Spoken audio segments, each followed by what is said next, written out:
Hi guys, welcome to this session. So in this session, we'll talk about the Pinterest bulk editor.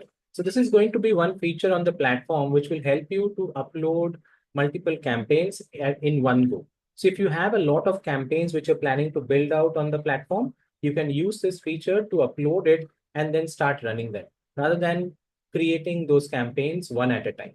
So let's have a look at this. Once you are on the platform and you go to the overview section, the last option under manage campaigns is bulk editor. So this is where Pinterest gives you a specific template. So they have a particular sample template in which you can upload all your campaign details and then you upload this sheet back into the account. And that is how we can go ahead and upload multiple campaigns in one go.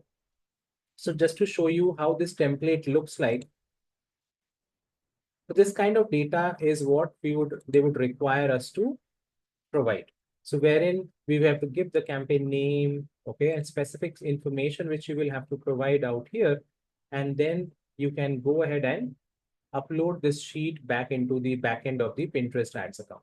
So this way, multiple campaigns can be uploaded and then you can use them. You can start running those campaigns through the platform. This is really useful when you have a very big account, okay, possibly a client, which is a big client who is running multiple campaigns, huge budget they are managing. So in such a case, a bulk editor can be really useful to save a lot of time in creating multiple campaigns in a very short span of time. I hope this makes sense. You understand the feature of bulk editor, how we can make use of it to run a lot of campaigns in one go very quickly.